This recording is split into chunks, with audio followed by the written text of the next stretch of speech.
Welcome back to the Deep Dive.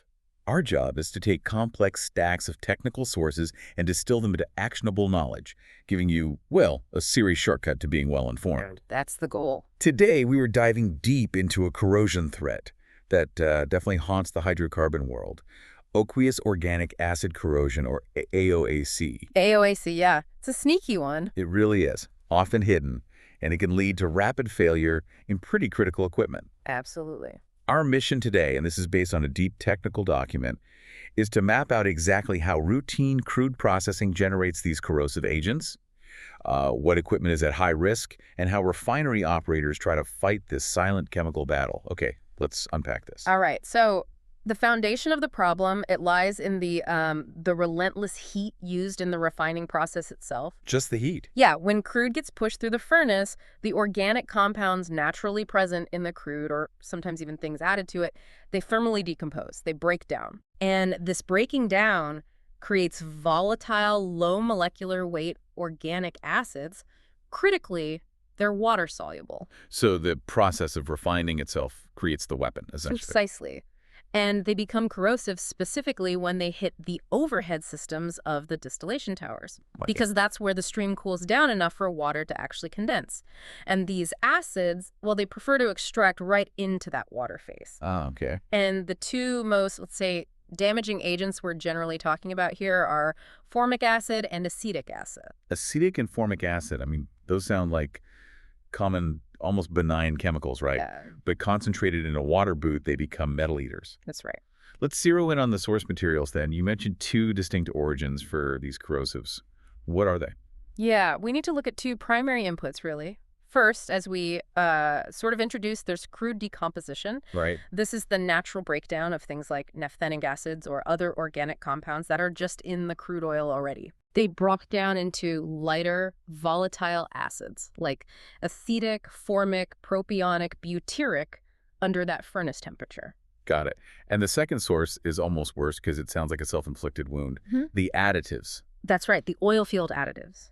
Sometimes light organic acids, again, often acetic acid, are intentionally added upstream. Why? During processes like desalting or dehydration, they use them to improve performance or maybe inhibit deposition of salts. What, for a good reason initially? Operators add them for a beneficial reason, absolutely.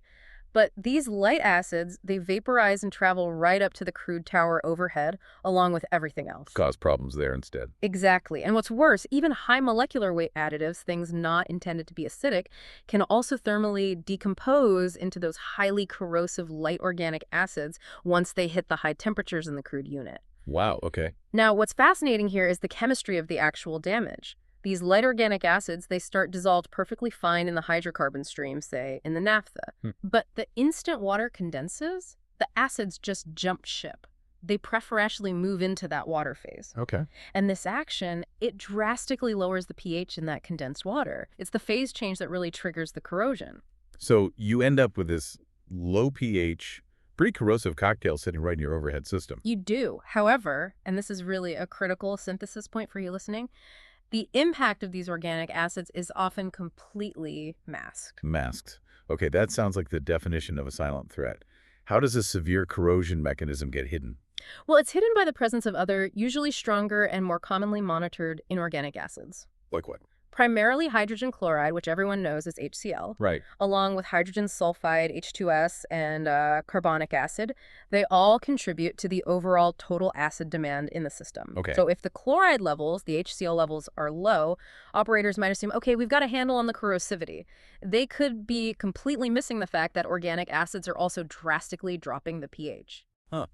That implies operators could be successfully neutralizing the most, obvious threat, the HCl, while unknowingly letting these organic acids chew away at the equipment. That's exactly it. It's a major blind spot. The source material also links the quantity of these acids formed to the original crude type being processed. Ah, okay. So the crude slate matters. It definitely does. If operators process a higher total acid number or TAN crude, that might increase the organic acid load showing up in the overheads. And TAN is just what exactly? Right. Good question. TAN is just a measure of the acidity of the crude oil itself before it even gets processed. A higher TAN suggests maybe there are more naphthenic acid precursors available to break down into those AOAC agents later on. Got it. That brings us right to the element of surprise then. We know what drives the corrosion acid type, quantity, temperature, velocity, pH. But when does this corrosion problem go from being, a manageable background annoyance to a sudden crisis? Yeah, the corrosion gets most problematic when a system that was previously considered stable or maybe even non-corrosive suddenly changes conditions. That a new crude. Exactly. Say you introduce a new, maybe slightly different crude blend. That new blend might contain specific precursors that generate a sudden massive spike in these low molecular weight organic acids. Which instantly crashes the pH in the condensing water. Precisely. This sudden, rapid drop in pH causes a dramatic, unexpected spike in the demand for neutralizing chemicals. So if the operating team is just relying on historical neutralization rates based on the old crude, They'll be way off. they'll suddenly be critically underdosed. Yeah. And that leads to very rapid corrosion in what they thought was a stable system. That sudden shift is what makes AOAC so dangerous. Okay, to combat that unpredictability, refiners must have a technical way to calculate the response needed, right? Right. How do they actually quantify the neutralizing power required for these organic acids? They use a technical tool called the HCl equivalent factor. HCl equivalent factor. Okay. Yeah. Because organic acids are generally weaker than inorganic acids like HCl, they don't cause the same severity of corrosion per unit of mass, pound for pound. Right, weaker acids. So the factor is essentially a multiplier. It lets the operator translate the measured organic acid content into an equivalent amount of HCl in terms of how much neutralizer it will consume. So it's not really about the math itself, it's about the function, determining the safety margin, how much extra neutralizer you need. Yes, exactly. They take the measured organic acid content, say in ppmw, apply the specific factor for that acetic is different from formic, etc., and that result tells them the additional neutralizer needed. On top of what they're already using for chlorides. Correct. To safely handle that organic acid load. But I've heard you can't just flood the system with neutralizer, right? What happens if they overshoot? If they add too much? You raise an absolutely critical point there. You must use this calculation with extreme caution. With that? Because injecting excess neutralizer, which is usually in the form of amines, causes its own set of serious problems. Like what? You risk forming undesirable amine hydrochloride salts in the overhead system, and those salts can lead to severe fouling, deposition, underdeposit corrosion, basically secondary corrosion problems. This is a balancing act. It's a very, very tight tolerance band they have to operate within. Too little neutralizer, you get acid corrosion. Too much, you get salt deposition and fouling. Okay. Now that we know how it's created, how it gets masked, and how it's measured, let's talk about where the equipment is actually failing. Where are inspectors typically looking for this damage? Well, it's really a system-wide threat across pretty much all heavy hydrocarbon processing units that have overhead condensing systems. So crude tower. Crude tower, vacuum tower, visbreaker fractionator, coker fractionator, they're overhead systems. That means the piping, the heat exchangers, the accumulator drums, the towers themselves, they're all potentially at risk. And since we established that the corrosive mechanism requires that condensing water, where exactly does the damage tend to concentrate? It concentrates anywhere that water accumulates, logically. Makes sense. So think about the boots of overhead separator drums. They're designed to hold water. Or maybe liquid holdup areas on trays inside the tower. Okay. If you look at horizontal piping runs, the corrosion typically happens along the bottom, right where the liquid water runs. But not only there. No, you also see damage up in the vapor space where water condenses, especially in the cooling zones before the accumulator. And it's definitely aggravated by speed fluid velocity. How so? Corrosion tends to be worse in turbulent, high-velocity areas. Think elbows, T's, downstream of control valves or pumps where the flow gets turned up. Right, classic erosion corrosion spots. Yeah. So what materials are just sacrificial here, and what's the preferred defense material-wise? Your basic carbon steel and low-alloy steels are definitely vulnerable. They'll corrode. Okay. For resistance, we typically look to corrosion-resistant alloys, CRAs, and the common austenitic stainless steels like 304 or 316. Stainless steels. Yeah, these materials are generally highly resistant to the organic acids themselves. The acids alone don't usually bother them much. That seems like an easy fix then. Just upgrade everything to stainless steel. Why isn't that the default solution everywhere? This raises an important question, and it's honestly a major trap for operators. Because while stainless steel is fantastic at resisting AOAC itself, There's a but. there's a big but. We have to remember that masking effect we talked about. AOAC is rarely the only corrosion mechanism present in these streams. Okay. These refinery overhead streams are very often contaminated with halogens, specifically chlorides, coming from the crude or the desalting process. Right, the HCl connection again? Exactly. And if chlorides are present, using standard austenitic stainless steel introduces a massive risk of pitting corrosion and, much worse, potentially stress corrosion cracking or SCC. Which is sudden brittle failure. Right, not good. Yes, exactly. SCC is sudden stress-assisted cracking that can lead to rapid catastrophic failure with little warning. The insight here is absolutely crucial. If you use stainless steel to fix problem A, the organic acid corrosion, but problem B, chloride corrosion or SCC, is also present, you might have traded a relatively slow, predictable degradation for a sudden, potentially lethal failure mode. So material selection isn't simple. Not at all. It must account for all the potential damage mechanisms simultaneously. You have to look at the whole picture. Let's talk about identifying the damage itself. Yeah. If an inspector does open up a pipe or vessel, how do they distinguish AOAC damage from, say, classic HCl corrosion? What does it look like? Well, the general damage is typically wall thinning. It can be general across a wide surface or sometimes localized pitting, particularly in calmer, lower velocity areas where water might sit. Okay. If it's in a higher flow area, you might see sort of smoothly grooved surfaces following the flow lines. But the source material notes this is actually one of the biggest confusion factors for inspectors. It absolutely is, because the surface left by this light organic acid corrosion is typically quite smooth, almost polished sometimes. Unlike HCl pitting, maybe. Right. HCl often leaves a rougher, pitted surface. This smoothness from AOAC makes it notoriously hard to distinguish visually from other types of general acid attack, most commonly HCl corrosion or maybe carbonic acid, CO2 corrosion, if that's present. It's often the lack of typical sharp pitting or heavy scaling that can throw inspectors off the scent. Okay, so if the damage is masked chemically and visually, then mitigation and monitoring become absolutely essential. What's the playbook? How do operators control this threat?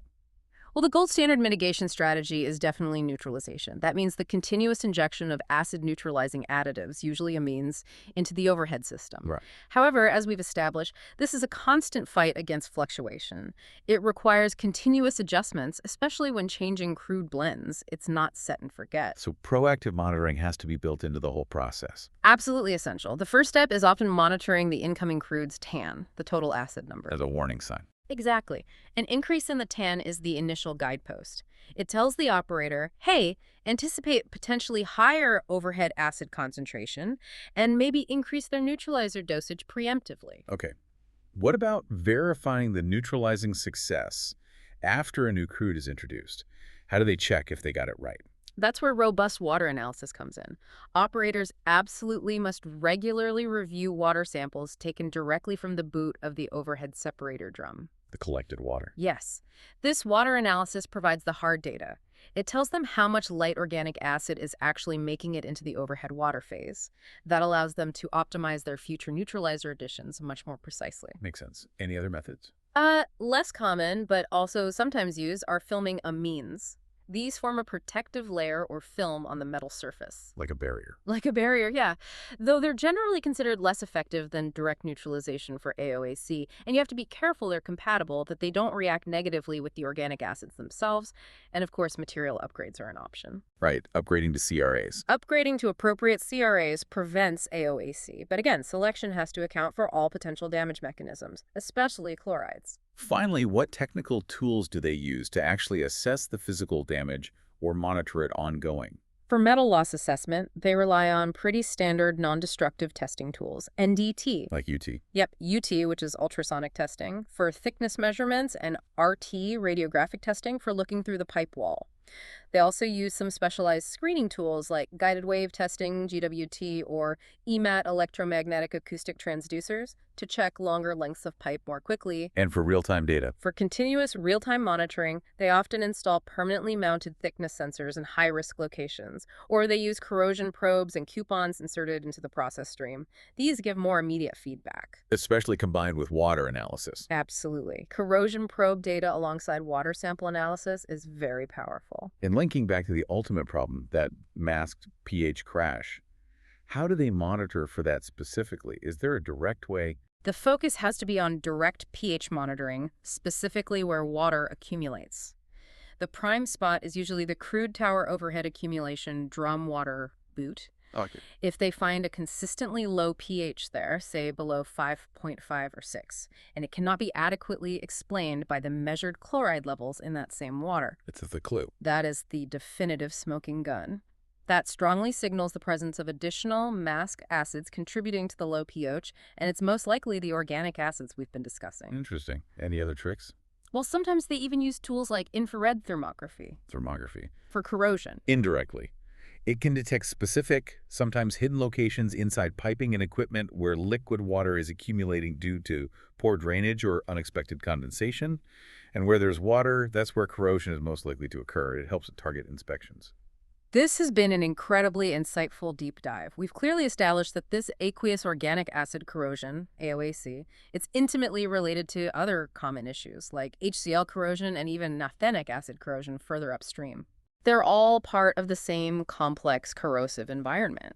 The essential takeaway here really seems to be that AOAC is a silent thief of metal.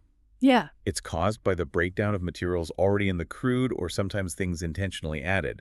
And its true danger is often hidden, masked by other factors, until maybe the neutralizer demand suddenly spikes, forcing an emergency reactive response. That's a good summary. And if we connect this to the bigger picture, the real complexity, day to day, lies in managing the dynamic nature of crude sourcing. Constantly changing feedstocks. Exactly. Technical documents really emphasize that operators cannot just rely on fixed neutralization formulas or set points. The constant need to review water samples, measure chlorides, track TAN, apply these complex equivalent factors, it demonstrates that corrosion mitigation in these overhead systems isn't a simple recipe. It's more like active combat. You could say that.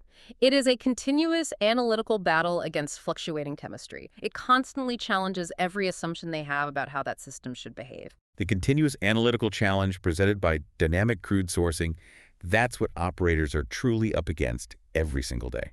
Thank you for joining us for the deep dive. My pleasure. We'll catch you next time.